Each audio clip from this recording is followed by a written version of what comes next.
There's a fundamental difference between analyzing the impacts of legislation and analyzing people. Now, I know that this person's not arguing in good faith, but I've been getting a lot of these comments and I want to talk about it. This person's trying to say that in that video I was saying that it doesn't matter if you're rich or poor, it matters if you vote red or blue, and that's clearly not what I was saying at all. Because in that video I wasn't talking about the impacts that people's political beliefs have on their behavior. I'm talking about the consequences of legislation that those people may vote for. Now, before I get into this, we actually have done some research about what prisoners and criminals believe politically, but I am not saying that those political beliefs influence their behavior or even are representative of these analytics. What I'm saying is that the legislation that their representatives pass have a direct impact on their day-to-day lives. An individual's voting habits is probably not an indicator of whether or not they will commit a crime, but it can absolutely directly affect the likelihood that these crimes will be committed in that area. And it's not just crime rates. I talked about crime a lot in that last video, so for this video I'm going to talk about a bunch of other stuff. For instance, if you look at all the states that still measure maternal mortality, you will find that abortion legality has a direct influence on maternal mortality. And this isn't saying that somebody who's pro-choice has a higher probability of making it through the pregnancy. This is saying that if the majority of the population believes in pro-choice and votes that way, people in that population are less likely to die in childbirth. And it's not because of their political beliefs, it's because of the impacts from that legislation. And here's another example: spending per student and high school graduation rates. Just because somebody is willing to vote for a candidate who will increase the spending rates for public schools doesn't mean that person's children are more likely to graduate high school. And here's one last example: states with higher minimum wage are also more likely to have lower turnover rates. This does not mean that somebody who believes that minimum wage should be increased has a more likelihood of staying with their job. This means that in states where people vote for representatives who are more likely to increase minimum wage, the workers within those states are also more likely to stay with their jobs for longer. And in all three of these examples, spending per student, abortion access, and minimum wage, they are all correlated with political affiliation. Now, this doesn't mean that somebody is less likely to graduate high school, get paid a lower starting wage, or die as a result of pregnancy solely because they're conservative. In just the same way, it doesn't necessarily mean that somebody is more likely to commit any sort of crime because they're conservative. What it means is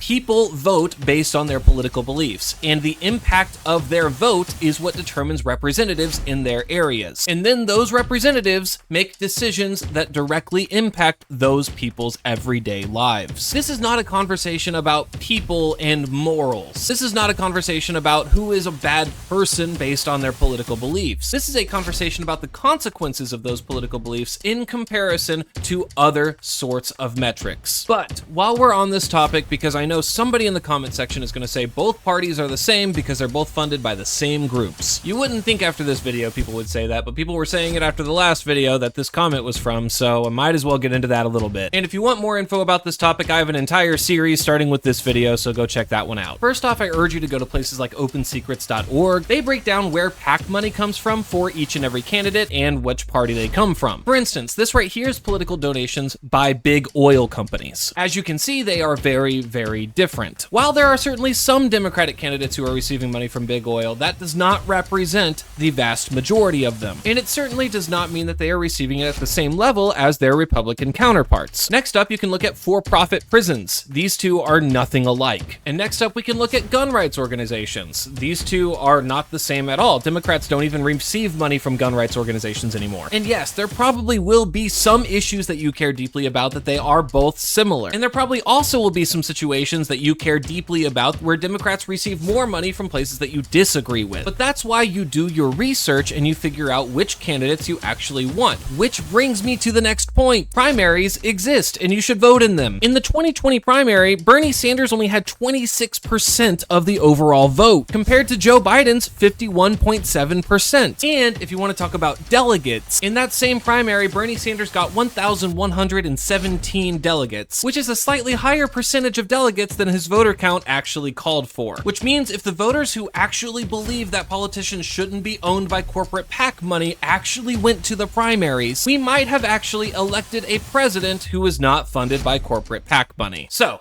In conclusion, no, both sides are not the same. The impacts from their legislation are also not the same. The amount of money that they get from businesses are also not the same. There are clear solutions for voting out the politicians that do accept corporate PAC money, and measuring the impacts of legislation is not the same as saying that somebody who votes a certain way is more likely to do something. Did I cover everything?